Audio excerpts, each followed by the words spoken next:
va a tomar un tiempo considerable,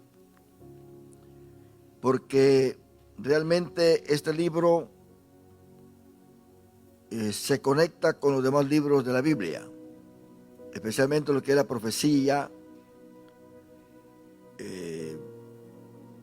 los tiempos presentes, como también Apocalipsis nos habla, vienen los tiempos futuros. Apocalipsis nos habla de lo que va a suceder más allá de la existencia de esta tierra, o sea, cuando esta tierra sea destruida. Y el viernes pasado empecé un estudio sobre la cristología en este libro.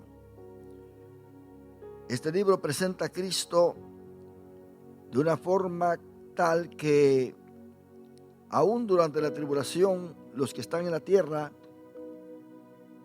lo reconocen como el Cordero, pero un Cordero que tiene ira para ellos. Ahora mismo el Cordero es el abogado, el intercesor de nosotros. Él es el sumo sacerdote. Es todo amor para toda la humanidad. Él está esperando que todos vengan a Él. Él no está condenando a nadie en este tiempo. Pero durante la tribulación, cuando ya la iglesia esté con Él ahí en el cielo, en esos 7 años, Él juntamente con su Padre va a derramar ira sobre la tierra. Y vamos a ver todos estos sucesos que hay en Apocalipsis para que veamos nosotros cómo es que el programa de Dios se va a cumplir en los tiempos venideros. Muchos dudan porque desde el punto de vista humano esto es imposible. Esto nunca ha pasado. Pero la Biblia ha tenido sucesos que el hombre los ha ridiculizado al momento de escuchar de parte de los siervos del Señor lo que viene. Por ejemplo, en el tiempo de Noé, nunca ellos habían experimentado que cayera agua del cielo, que las nubes recogieran agua y que hubiese una precipitación, que lloviese. Por eso cuando Noé les decía, ¿verdad?, que estaba construyendo el arca porque venía un diluvio, se burlaban de él. Se burlaban. Todo el mundo se burlaba de él. Lo tenían como loco. Pero se llegó el tiempo. Y solamente su familia fue salva. Aunque los demás iban y tocaban la puerta, ya era demasiado tarde. Porque Dios había cerrado la puerta. Así que, ¿quién se iba a imaginar eso? ¿Quién? ¿Quién se iba a imaginar que Dios iba a dividir el mar Rojo para que pasara por ahí su pueblo? ¿Quién? ¿Quién se iba a imaginar que iba a caer pan del cielo para que ellos, el pueblo de Israel, se levantara en el desierto por las mañanas a recoger ese pan, el maná? Entonces, hermano, todo esto se ha cumplido, pero el hombre no lo acepta porque es imposible para él entender esto. Que viene el rapto, que viene el arrebatamiento de la iglesia, todos lo toman como un juego. No solamente los incrédulos, sino también hasta los mismos creyentes. Que Cristo viene, poco les interesa. No hay una debida atención a este mensaje. Entonces, cuando venga todo esto, mi hermano, Cristo en su segunda venida, que muchos tampoco no lo creen, que los cielos se van a abrir y va a venir Jesús, va a haber una guerra llamada Guerra de Armagedón, no lo creen muchos. Así como en el tiempo de Noé. Y eso lo dijo. Así como en el tiempo de Noé, que se casaban, que andaban en esto y lo otro, así será también en el tiempo de la venida del Hijo del Hombre. Porque no le están poniendo atención a Dios. Así que, ¿qué sucede cuando se habla del cielo nuevo y la tierra nueva? ¿Será que eso va a ser cierto o no? Que baja una Jerusalén del cielo a morar en la tierra nueva. Que hay un infierno, que hay un cielo, nada. Muchos no creen esto. Que la vida del ser humano es como la vida de un animal. Se muere el animal y hasta ahí no llegó. La vida de una flor, de la hierba. Y que el ser humano se muere y hasta ahí no me llega. Se terminó. Otros, como los apostólicos, ellos no creen que cuando una persona muere, se va al cielo si fue cristiana o se va al infierno si no creyó en Jesús. Dicen que no se va ni al cielo ni al infierno. ¿A dónde se va? ¿Quién sabe? Solamente ellos lo saben. Entonces, predican bonito. Porque no le van a decir a usted toda la doctrina de ellos al frente. Cuando ya le dicen todo es cuando ya está dentro. Entonces usted tiene que creerlo porque ya le enseñaron cosas bonitas de la Biblia. Un engaño total. Así que son cosas antibíblicas que parecen bíblicas. Y ahí está el engaño. Entonces, si toda la iglesia se interesara en estar preparada para defender el evangelio y guardarse de todo engaño satánico, esto sería la victoria más grande para cada congregación que tiene a su pastor, tiene a su maestro enseñándole la doctrina, pero de todas las iglesias o en todas las iglesias no se le da el interés que se le tiene que dar a todo esto. Por lo tanto, en una congregación van a haber un grupo que va a saber más que el otro. Que en el momento de la prueba, en el momento de la manifestación de la apostasía en esa congregación, este grupo va a sobresalir y el otro se va a deshacer. Se va. Tuvieron la oportunidad de escuchar, de aprender, de estar preparados teológicamente para poderse proteger, pero no le dieron importancia a lo que Dios tenía en su iglesia. Y en la Biblia tenemos esos ejemplos, aún individualmente, con Marta y con María.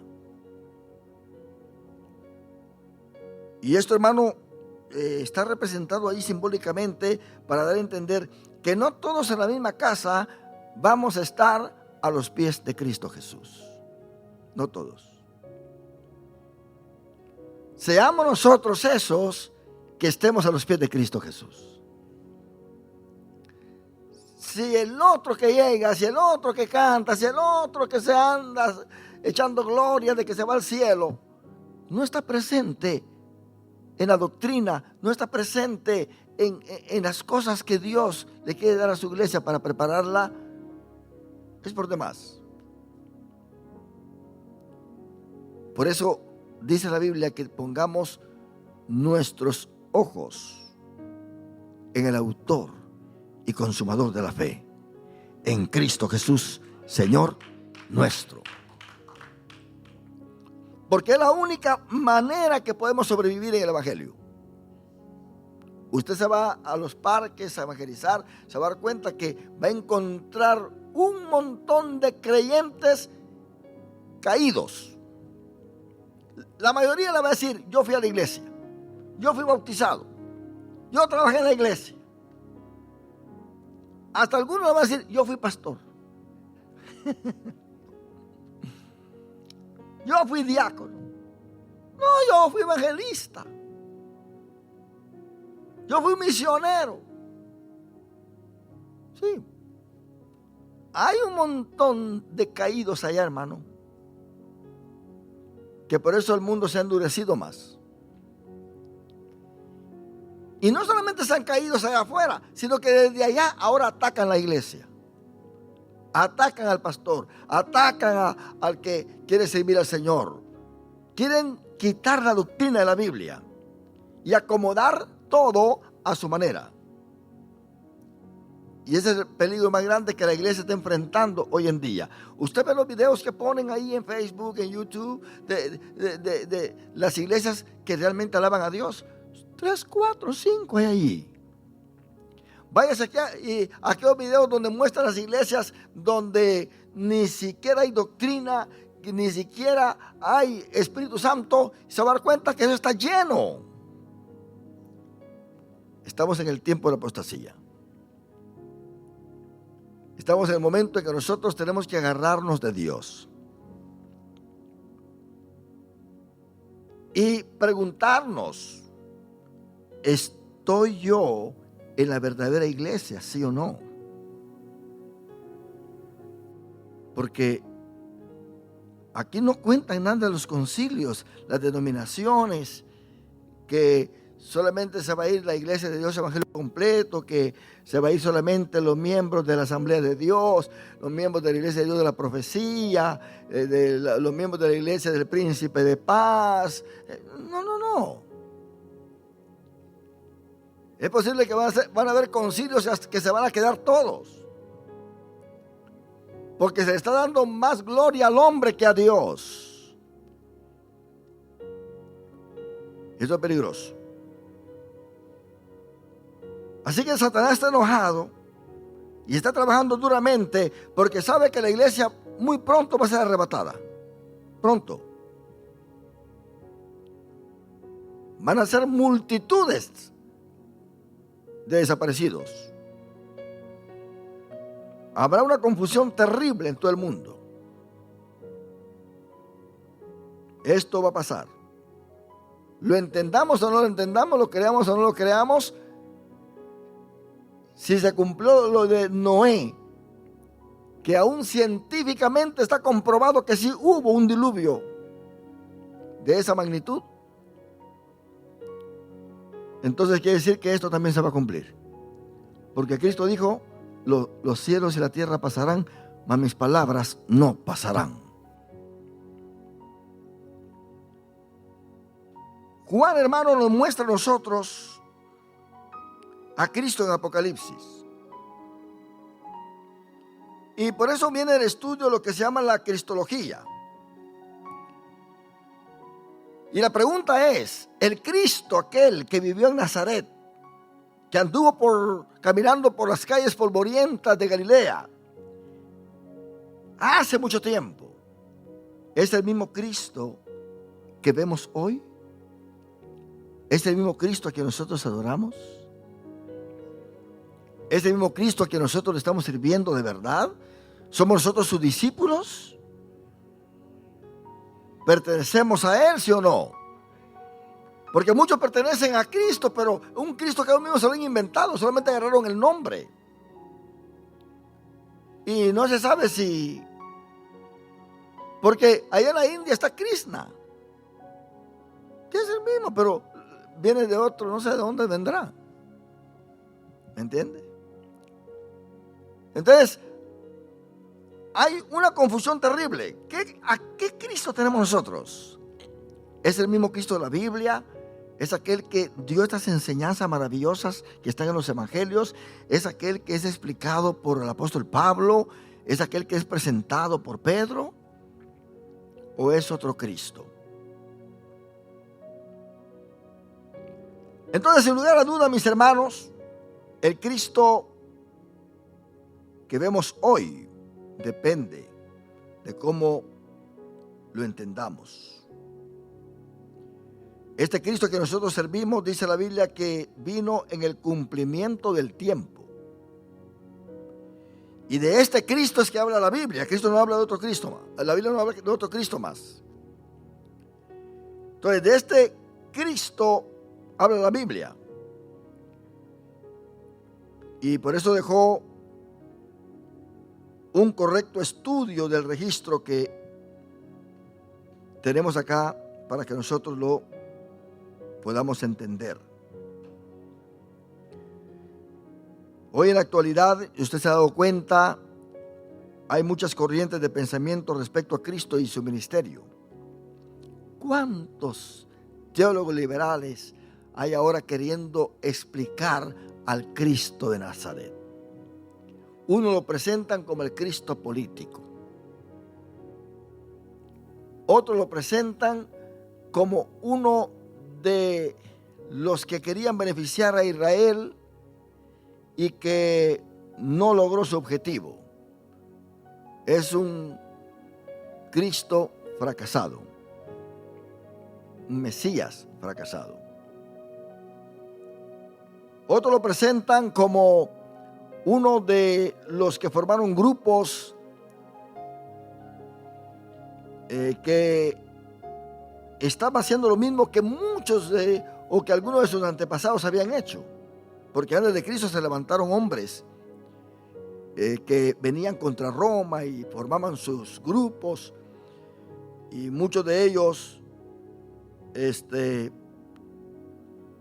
hasta prometían hacer milagros. Hubo uno que se levantó y quiso llevar a sus seguidores al río Jordán y dijo que lo iba a dividir otra vez como señal de que él era el Mesías para poder liberar a los judíos de Roma. Fracasó también. Otros presentan a Cristo como un taumaturgo nada más. Uno que vino a hacer milagros y que tenía alguna conexión. Dicen que se fue a la India, esos años de silencio que no aparecen ahí. Estuvo en la India él, otros dicen que estuvo en Egipto. Ahí aprendió toda la doctrina y regresó a Judá y ahí empezó a enseñarles a todos. Pero que en Egipto él estudió la magia blanca, la magia negra, cómo hipnotizar, hacer todas esas cosas. Y regresó a Judá. Entonces,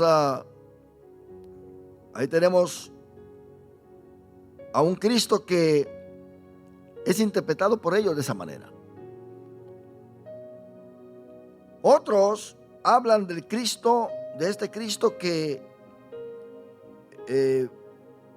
no viene de la familia real, sino que viene de la deshonestidad de una mujer, de María, que se metió con un soldado romano y que tuvo este hijo, y es por eso que los fariseos le llaman hijo de fornicación. Pero Jesús, teniendo y viendo y conociendo el corazón del hombre, juntó a sus apóstoles y les dijo: ¿qué dicen los hombres que yo soy? ¿Qué dicen ellos de mí? Y ellos empezaron a responderle. Pero él dijo: ¿y vosotros? ¿Quién pensáis que yo soy?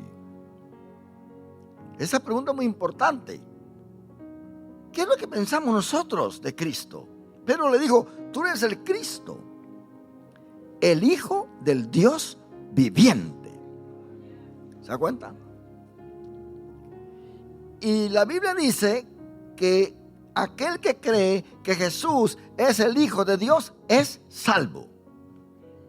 Estos teólogos liberales, ellos hablan de Cristo, pero lo hablan de una forma tan liberal que lo que hacen es poner duda en el corazón de sus audiencias en contra del Cristo verdadero.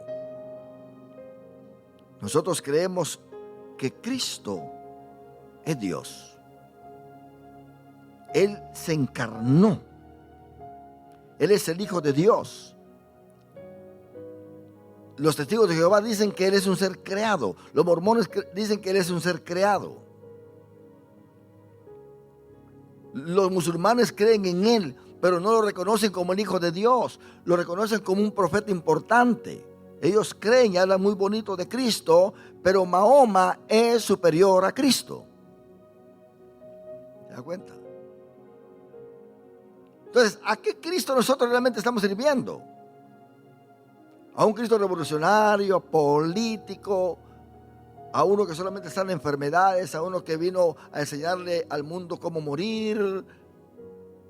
¿O estamos realmente viendo a Dios en Cristo Jesús? La Biblia dice que Cristo vino a ser visible a su Padre Celestial. La Biblia dice que por Él y para Él fueron creadas todas las cosas. La Biblia dice que Él es la cabeza y tiene dominio sobre todo lo creado, de lo que está en el cielo, en la tierra, debajo de la tierra, sea visible o invisible. Es el Cristo a quien nosotros servimos. El Cristo a quien nosotros servimos es un Cristo que murió en la cruz, no porque fracasó, sino porque Él quiso dar su vida por nosotros. A Él no lo mataron, Él dio su vida. Y Él habló claramente que Él tenía que ser levantado para que todo aquel que creyera en Él fuese salvo. Nuestro Cristo, hermano, es un Cristo que no hace discriminación. Hay profetas, hay dioses que se han levantado y hay hombres que se han declarado, los han declarado dioses, pero hacen discriminación. Ellos quieren salvar solamente a su raza, pero nuestro Cristo no. Él dice, el que a mí viene, yo no le echo fuera. Porque mucha juventud de la India está aceptando a Cristo. Porque ellos han crecido con la enseñanza de que todo es Dios. Todo es Dios. Y vemos que ellos pues adoran cualquier cosa que esté impregnada con el espíritu de sus dioses. Pero ellos no han tenido un Dios que los ame. Los dioses de ellos son dioses que los castigan, crueles. Pero gracias a Dios por esos misioneros que se metieron a decirles que les llevaban a un Dios que los ama, que es todo amor.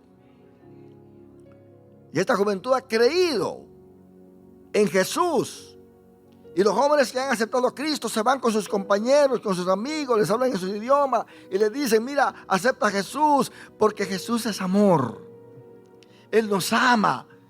Ningún Dios nos ha amado como Jesús nos ama a nosotros. Y son cientos de jóvenes viniendo a los pies de Cristo Jesús. Porque ellos saben que Cristo es amor.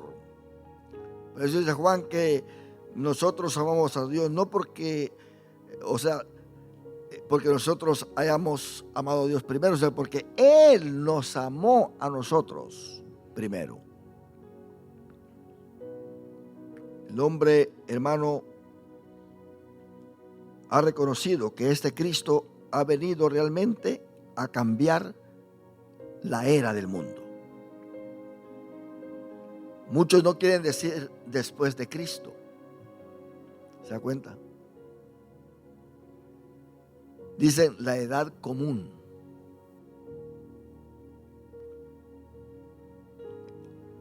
Anus dominó el año del Señor en una forma más cristiana. Pero no van a decir después de Cristo, porque no quieren mencionar a Cristo. No lo quieren mencionar. Y es tan tremenda la presión que hay, hermano, que cuando un creyente está en lo público y está con su gente o con personas desconocidas, le da vergüenza aún decir: Cristo es mi Señor.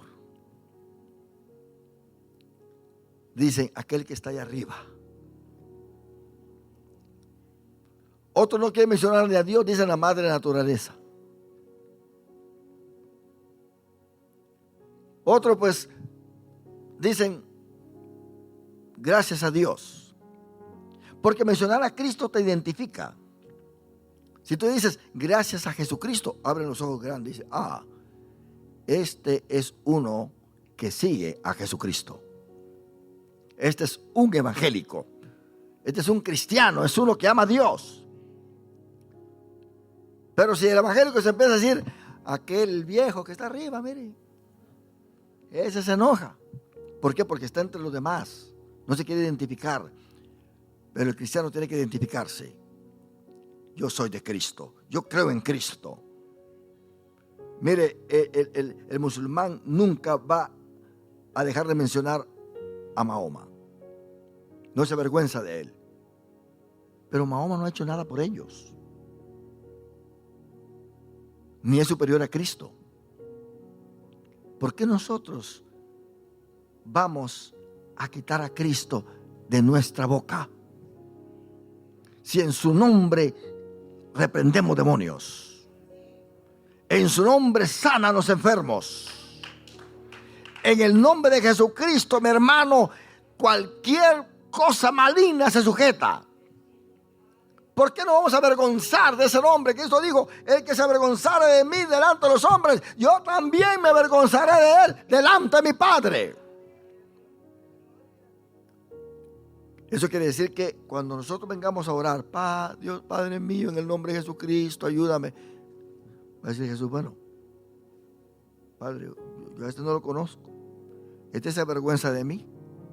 Ayer no quiso mencionar mi nombre cuando tenía la oportunidad. Mejor mencionó y disfrazó su lenguaje y no mencionó mi nombre. Pero sí venimos a usar su nombre delante del Padre para que Él nos dé lo que nosotros necesitamos. Pero cuando queremos darle a Él la honra y la gloria, ese nombre lo sacamos de nuestra boca. Por eso dice la Biblia que el que confesare con sus labios que Jesús es el Señor, ese será salvo. ¿Por qué, hermano? Porque mientras más mencionemos a Cristo, más protegidos vamos a estar. Más fuerte vamos a estar. Así que hay muchos pensamientos ahora con respecto a Cristo y con respecto a su ministerio. Y por eso estamos aquí estudiando esto, mi hermano. Porque queremos estudiar a Cristo acá, tal como es visto en el libro de Apocalipsis. Y eso es en concordancia completa con los demás libros de la Biblia. Así que vamos a preparar nuestro corazón para ver a Cristo a través de Apocalipsis. Yo quiero empezar esto hablando sobre la relación perfecta que Cristo tiene con su Padre en el libro de Apocalipsis. Una relación gloriosa, perfecta. Note bien que el apóstol Juan, quien es el autor de Apocalipsis, él menciona inspiradamente esto. Porque de tal manera amó Dios al mundo que ha dado a su Hijo unigénito. Ahí en Juan 3:16. Y ahí está entregando, hermano, un conocimiento muy valioso para todos nosotros, que somos discípulos de Cristo. Quiere decir que Dios Padre y Dios Hijo actúan en íntima relación. actúan juntos. Así que el Padre da, pero da en una perfecta concordancia mutua, da al Hijo. Mire qué privilegio tan grande. El Padre nos ha dado a su Hijo. Así que Dios, el Padre, viene al mundo y se revela mediante el Hijo. Cristo dijo: el que me ha visto a mí, ha visto al Padre. Ahí en Juan 14:9. Entonces, en Apocalipsis vemos nosotros, hermano, la revelación del Padre mediante el Hijo. ¿Queremos conocer al Padre? Pues conozcamos a su Hijo. El Apocalipsis de San Juan, en coherencia con el resto de las Escrituras, muestra esta misma relación que existe entre Dios el Hijo y Dios el Padre. Ahora, noten bien cómo Apocalipsis inicia su relato. Y ahí en capítulo 1 dice: la revelación de Jesucristo, versículo 1, que Dios le dio. Cuando dice Dios, se está hablando del Padre. La revelación de Jesucristo que Dios le dio para manifestar a su siervo las cosas que deben suceder pronto. Y la declaró enviándola por medio de su ángel a su siervo Juan. Mire la relación que hay en esa forma en que ellos interactúan. El Padre y el Hijo, hermanos, se muestran desde el inicio del Apocalipsis en íntima unión. Es Dios el Padre quien brinda, pues es Él quien le brindó al Hijo la revelación. Aún Cristo, cuando andaba en su ministerio, Él dice: las palabras que yo hablo, mi Padre me las dio. Yo no hablo por mi propia cuenta, sino yo hablo lo que el Padre me ha dado.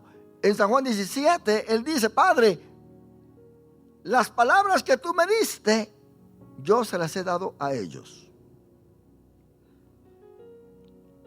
Muéstranos al Padre, le dice Felipe. ¿Y qué le dice Jesús? Felipe, tanto tiempo que he estado con vosotros y todavía me decís: muéstranos al Padre.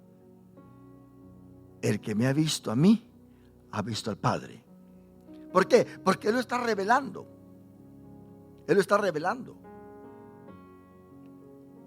Muchos no toman en cuenta al Padre y lo ponen a un lado.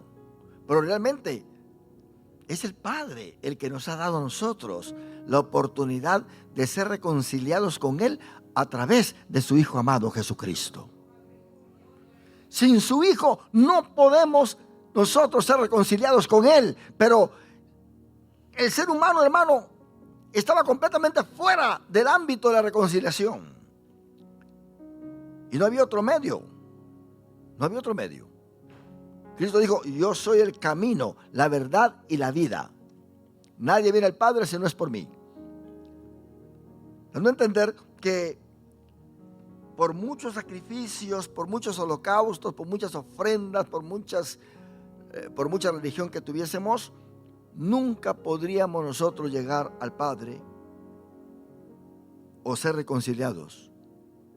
Porque los sacrificios y los animales de acá no pueden reconciliar. Yo quiero que entendamos esto. Y oiga bien, y guárdelo en su corazón. ¿No cree usted que Jesucristo vino solamente a reconciliar al hombre con Dios?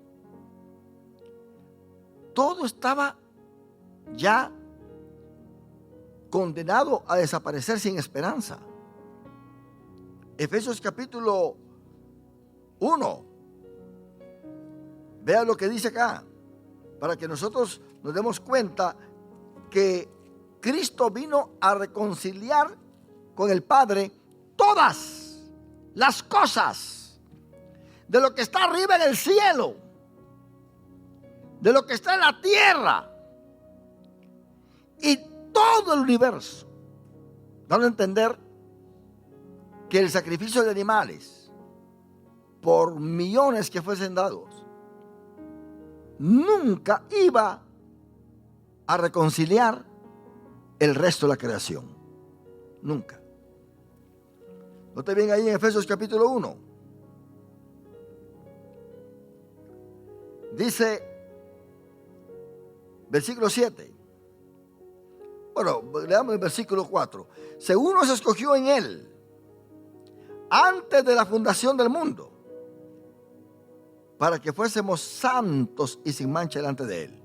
Note bien, fue escogido desde antes de la fundación del mundo. En amor, habiéndonos predestinado para ser adoptados hijos suyos por medio de Jesucristo, según el puro afecto de su voluntad. Nadie lo obligó. Es el puro afecto de su voluntad. Para alabanza de la gloria de su gracia, con la cual nos hizo aceptos en el amado. Mire qué tremendo, hermano. Esto es profundo. Usted no puede leer estos pasajes así de corrida como leer el periódico. Usted tiene que meterse en cada expresión que está el apóstol Pablo dando aquí. Se tiene que meter profundamente hasta que le salga un wow.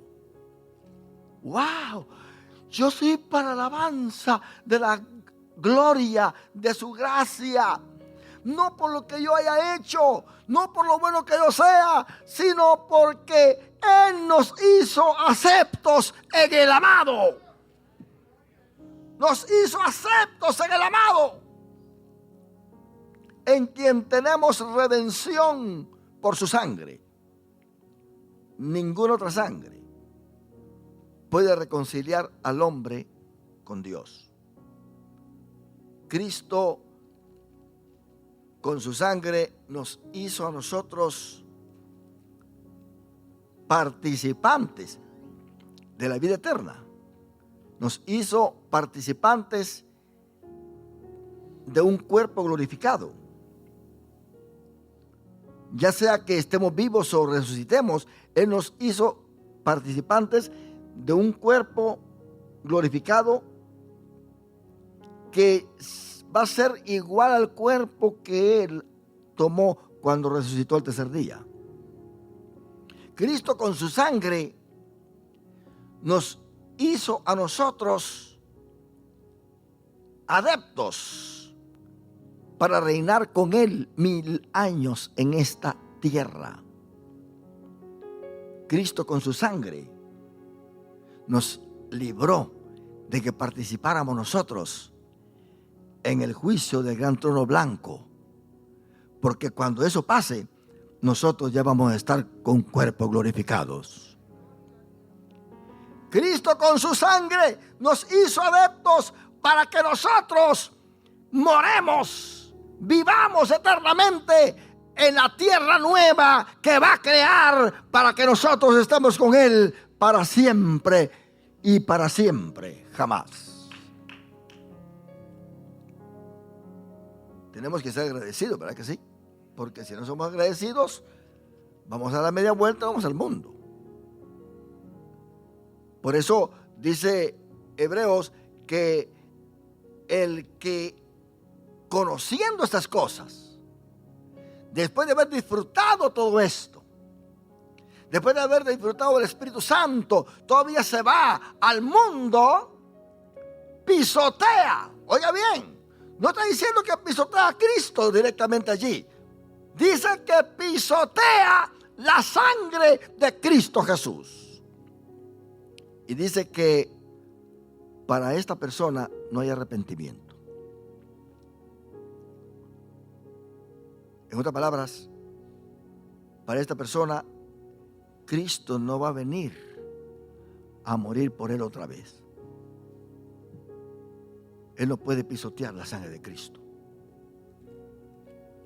Dice el versículo 8, que hizo sobreabundar para con nosotros en toda sabiduría e inteligencia, dándonos a conocer el misterio de su voluntad, según su beneplácito, el cual se había propuesto en sí mismo. Oiga bien, versículo 10, de reunir, y eso no lo puede hacer ningún otro sacrificio. Los israelitas, por muchos sacrificios que tuvieron, por muchos cultos que tuvieron, tenían el tabernáculo, tenían los sacerdotes, tenían todo. Una vez al año se sacrificaba un animal para el perdón nacional. La sangre de machos cabríos solamente lo que hacían era cubrir el pecado, pero no lo limpiaba, porque solamente preparaban los corazones porque ellos eran salvos viendo la cruz hacia el futuro. Así que los machos cabríos, los sacrificios eran un tipo de Cristo Jesús, era una sombra de Cristo Jesús. En otras palabras, aquí está la cruz, aquí está el Antiguo Testamento, el pasado, el sol está acá. El sol entonces alumbra hacia la cruz y la sombra de la cruz llega hacia el pasado. Pero ahora, para el tiempo presente, el sol está acá. Y la sombra de esta cruz, que ahora está para este lado, nos da a entender que esa sombra nos está indicando que el suceso ya pasó, existe, está presente, está allí en el Calvario. Ahí murió Cristo Jesús. Nosotros ahora podemos ver hacia el pasado, a la cruz, y ser salvos. El judío miraba hacia el futuro, hacia la cruz, y era salvo a través de los sacrificios. Pero aquel que no miraba hacia la cruz porque no presentaba sacrificios ni nada, no era salvo. Pero aquí, ahora nosotros que estamos de este lado, vemos hacia el pasado y somos salvos, porque Cristo murió por nosotros y nos limpia con su sangre. Así que, de reunir todas las cosas en Cristo, en la dispensación del cumplimiento de los tiempos, así las que están en los cielos como las que están en la tierra. El sacrificio de Cristo vino a reunir todo en Cristo Jesús. El Padre aceptó ese sacrificio porque dice Pablo que aún la tierra hoy en día gime con dolores de parto a causa de la maldad que hay. Pero esta tierra va a ser regenerada en el milenio. Cristo va a entrar acá, va a reinar acá. Aquí va a haber sanidad para esta tierra. Esta tierra se va a regocijar. Esta tierra va a estar avivada. De tal manera, hermano, que el hombre ya no va a morir de 60 años ni de 80 años. No, no. Va a morir de 800, 900, 1000 años. Porque va a regresar como el tiempo antiguo de Génesis, donde vivían por muchos, muchos años. Eso para los que estén acá naciendo. Nosotros ya no tenemos edad en ese tiempo, hermano, porque ya estamos con un cuerpo transformado, somos eternos ya. Ya no hay cumpleaños, olvídese de celebrar su cumpleaños en el milenio.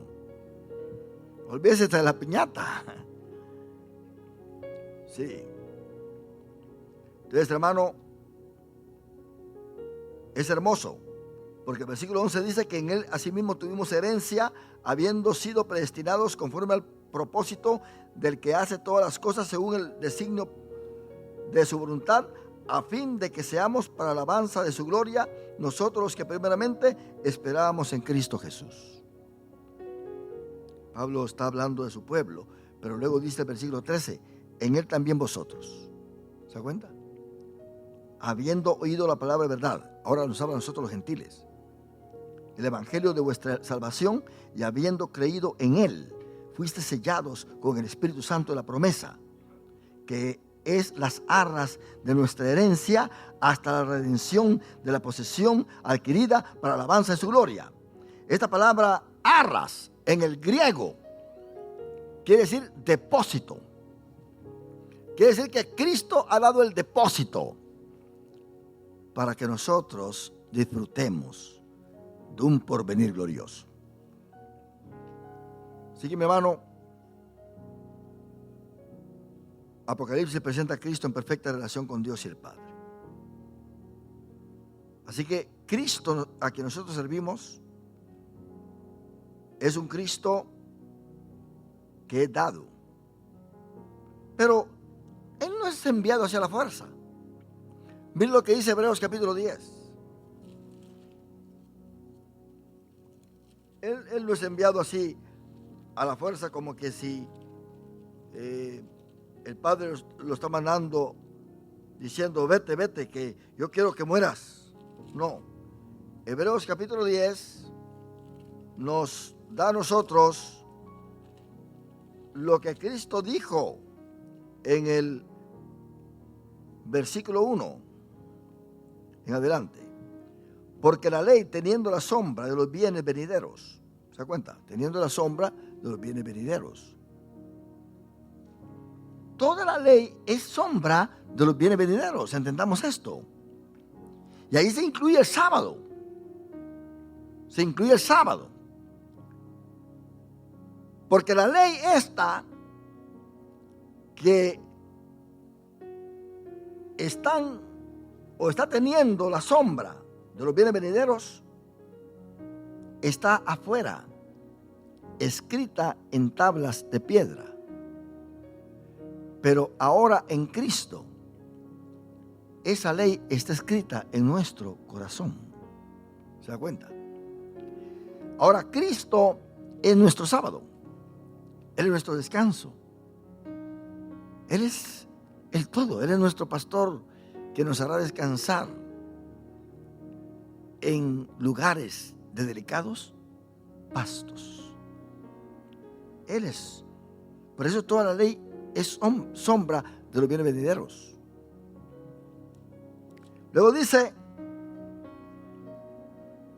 porque la ley, teniendo la sombra de los bienes venideros, no la imagen misma de las cosas, nunca puede, por los mismos sacrificios que se ofrecen continuamente cada año, hacer perfectos a los que se acercan. De otra manera cesarían las ofrendas de ofrecerse, pues los que tributan este culto, limpios una vez, no tendrían ya más conciencia de pecado. Pero en estos sacrificios cada año se hace memoria de los pecados, porque la sangre de los toros y de los machos cabríos no puede quitar los pecados. Por eso lo tenían que hacer siempre. Por lo cual, entrando en el mundo, dice, ahora Cristo hablando: sacrificio y ofrenda no quisiste, mas me preparaste cuerpo. ¿Se da cuenta? Lo que pasó con María, que ahí no nació Dios, solamente es que Dios le preparó cuerpo a su hijo para que viniese a encarnarse y estar en medio de los hombres. Mas me preparaste cuerpo, holocaustos y expiaciones por el pecado no te agradaron. Entonces dije: he aquí que vengo, oh Dios, para hacer tu voluntad, como en el rollo del libro está escrito de mí. Diciendo primero: sacrificio y ofrenda y holocaustos y expiaciones por el pecado no quisiste, ni te agradaron, las cuales cosas se ofrecen según la ley. Y diciendo luego: he aquí que vengo, Dios, para hacer tu voluntad. Quítalo primero. Quita la ley. Quita quererse justificar por medio de la ley. Quítalo primero para establecer esto último. En esa voluntad, en la voluntad de Cristo de venir a morir por nosotros, somos santificados mediante la ofrenda del cuerpo de Jesucristo, hecha una vez para siempre. Entonces, ¿por qué vamos a estar queriendo practicar la ley cuando Cristo ya la cumplió por nosotros? Además, a los gentiles nunca se nos dio la ley. A quien se le dio la ley fue al pueblo de Israel. Nosotros estábamos fuera, dice Pablo en Efesios 2, sin Dios y sin esperanza, lejos de la ciudadanía de Israel. Mas por la sangre de Cristo hemos sido reconciliados también nosotros. Así que olvidémonos del sábado, olvidémonos del domingo como cosas para ser salvos. A Dios hay que darle todos los días. Domingo es para el Señor, lunes es para el Señor, martes, miércoles, jueves, viernes, sábado, todos los días son para Cristo Jesús. ¿Sabe por qué? Porque el sábado era independiente en culto a los demás días. Pero hemos leído en Efesios que dice el apóstol Pablo que él vino a reunir todas las cosas. Las conectó todo. Conectó del domingo hasta el domingo. Toda la semana completa está conectada en Cristo Jesús. Por eso Pablo dice: no vengas a tratar mal a aquel que guarda tal día o que come tal cosa. ¿Por qué lo estás tratando mal? Déjalo, si para su Señor Él está bien, está bien. ¿Y quién eres tú para que lo condenes? Si su Señor no lo condena, ¿por qué tú lo vas a condenar? ¿Para qué? Porque para Dios todos los días son iguales, dice Pablo. El que quiere agarrar, en otras palabras, parafraseando, el que quiere agarrar el sábado para adorar, ok, que lo agarre. El que quiere agarrar el domingo, que lo agarre. Si alguien quiere agarrar el miércoles, que lo agarre. Todos los días son del Señor. Ya sea que muramos o que vivamos o que hagamos o no hagamos, ya somos del Señor. ¿Por qué? Porque Cristo pagó el precio por nosotros. Así que hay una relación tremenda aquí en Apocalipsis, hermano. Es Dios revelándose a través de su Hijo. A través de su Hijo. Y el que tiene al Hijo, tiene al Padre. El que niega al Hijo, niega al Padre. ¿Cómo los testigos de Jehová dicen que honran al Padre, a Dios, cuando están negando a su Hijo? Mire, hermano, usted puede ser muy amoroso, pero si usted tiene una persona que usted aprecia y maltrata a su hijo y lo echa y lo discrimina y a los demás los atiende y a su hijo lo sienta por allá, es como que a usted le estuviera haciendo ese daño. El padre siente el dolor del hijo. Yo les conté la otra vez a ustedes y con esto termino. Cuando estaba yo chavalo, un señor joven, él se había robado un lazo de esos para amarrar animales. Quizá era finquero, quién sabe. Y los soldados lo agarraron y le iban pegando en el camino, y de cada golpe que le daban con el rifle lo tiraban al piso. Y la madre iba al lado. Yo no oía que él gimiera, que él llorara, pero cada golpe que le daban al muchacho el que pegaba el grito era la madre.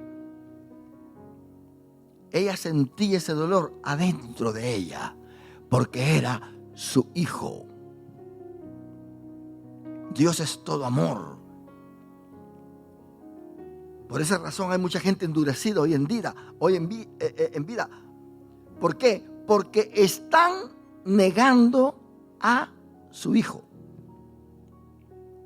Están rechazando a su hijo. Hablan mal de él. Se avergüenzan de él. No lo adoran. No respetan su doctrina. No respetan su palabra. El padre está ofendido con esta gente. Dice la Biblia que todos los días Dios está irado contra el impío. Note bien que no dice contra el pecador. El impío es aquel que conoce a Dios y que es infiel. Todos los días Dios está irado contra esta persona. Todos los días.